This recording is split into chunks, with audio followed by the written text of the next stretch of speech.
And welcome to this video. In this video, I would like to show you how you can write an amazing product description. So when you want to write a product description for your Facebook Marketplace product, there are a couple of things that you need to look out for. And I prepared for you one worksheet. You can download this worksheet in the right lower corner. Just click then on download resources and you will have this page right on your desktop.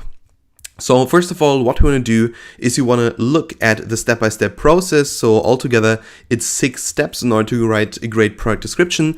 The first one is defining your buyer persona and interacting with them, then features, benefits, mode of expression, proof, and then call to action. Now, first of all, what we want to do is we want to start with defining your buyer persona and interacting with them. Now, in this course, we already talked about defining a buyer persona, but when we write a product description, we first of all want to appeal to the customer. So we basically want to, for instance, ask the customer certain questions which the customer himself has to answer.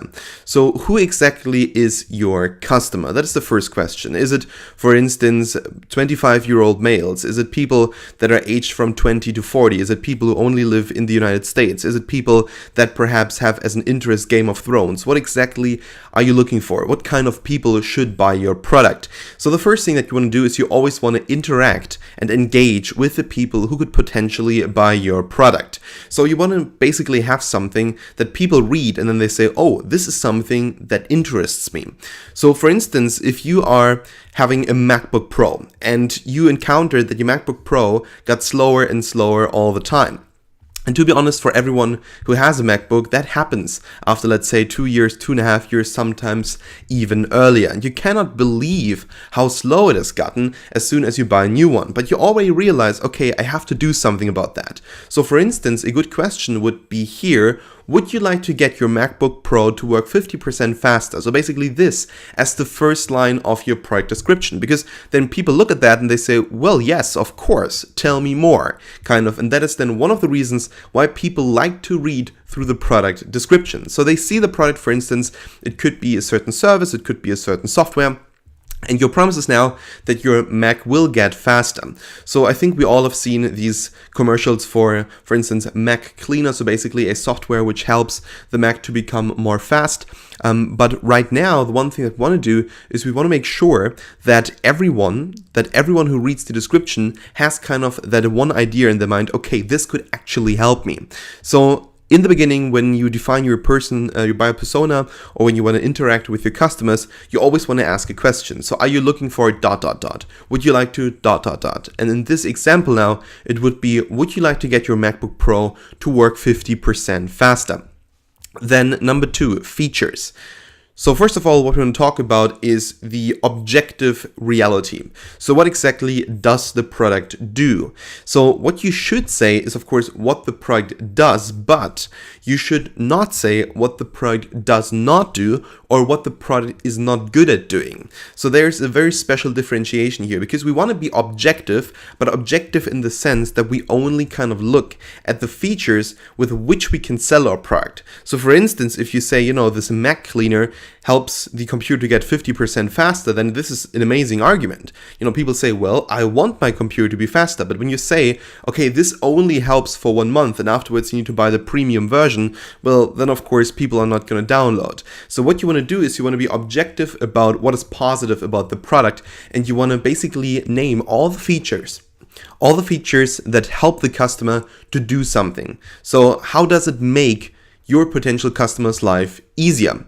So which kind of functions does it have? When or how do they work? So it's quite important to really state when exactly this function works, to be objective about what kind of functions are positive, to not name the things that are negative about the product, and really try to sell on the idea that people are looking for a certain thing that they want to be changed. So for instance, they are looking basically for a product which helps them to make their Mac faster. So that's how we target people. We only look for people who are looking for our product. So how to do that, I will show you later in this course. So for instance, how to do Facebook ads and so on. But this is one concept that we have to keep in our mind. Then number 3, the benefits. How does this product help you in your daily life? And then 3.2, how does each function make a certain aspect of your work or your life easier? So let's talk about the first one. How does this product help you in your daily life? So really, what change does it make? How is it changing your life? When do you use this product, or when should you use this product in order to make your life or your work easier? And I would really focus down on every function. So I would explain what the functions are, and then I would say how they would help you, or how they would help the potential customer to make his or her life easier. So then number 4, mode of expression. So the one thing that we also have to think about is, of course, how do we want to sound? So I can always give you as an advice, for instance, on Facebook Marketplace, you should rather sound a little bit moderate. You don't want to sound too like a corporate company, let's say. You don't want to sound too laissez-faire, because that seems a little bit unprofessional. You just want to be normal. So what you want to do is you want to, write in a moderate way, so not too corporate sounding, not too laissez-faire sounding, and you don't want to be modest, but you don't also want to be bragging. You want to be as objective as possible about the product, but you want to make sure that you especially or only name the positive aspects about the product. Now, should you tell the truth when people ask about, let's say, one of the negative features or negative functions that could be associated with the product? Yes, you should definitely in this case be honest and say, okay, for instance, right, this product has a premium version, or this product doesn't work in this or that instance. So then proof. Is there any proof that your product really works? Now, is there, for instance, a person that can say, well, I used this product and it really made my Mac 50% more fast? Then number 2, other people who could comment on your product. So basically give a recommendation. Why are they recommending it? Does it really work for them? How do they feel about the company? All of these things. And of course, you can ask people. You can ask people to do that for you. So for instance, all the time I get asked by other professionals, by other people in my industry, whether I could give them a shout out or just simply give their company a recommendation. And I like to do that because in the end, it also pushes my brand. But normal people, everyday people who use your product should also try to give you some recommendations. You should basically ask these people, okay, are you happy with the product? Could you give me a short recommendation? And then you can take this recommendation and put it in the product description. Now, of course, the unethical way would be to just simply come up with them. It's not the nice way to do it. I wouldn't do it, but it is a possibility. Let's say it that way.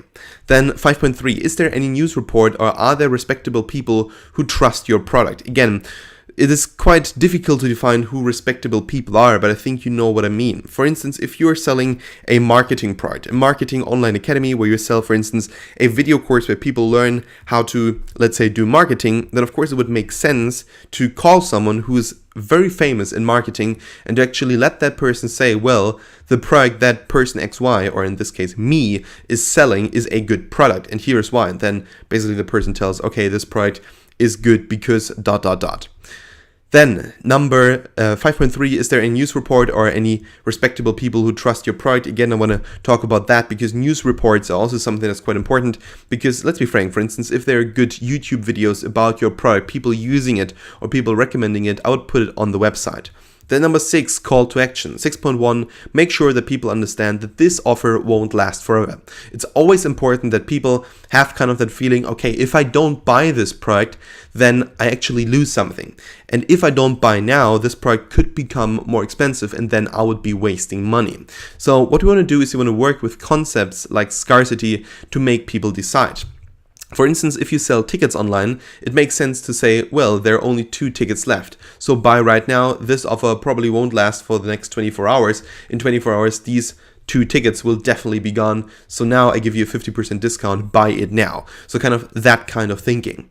So in the end, what we want to do, and this is now the overall goal, we want to make sure that people feel confident when they buy. They have to be confident when they buy our product. They should have the opinion that your product will help them. So make sure that the value of your product is always higher than the price. And this is the one recommendation that I give to all of my students, to everyone that I'm coaching. When you sell a product, you want to make sure that the price of the product is always lower than the value.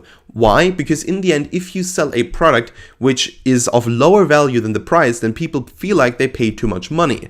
But when the price is lower than the actual value of the product, then of course people say, well, this is an amazing product, but I only paid so little. That was a great deal, and they have no negative feelings about the people or the company behind it. So these were now the 6 steps how you can write a great product description. Again, you can download this paper by just simply going in the right lower corner and then click on download resources. Thank you so much for watching, and we'll see each other in the next video.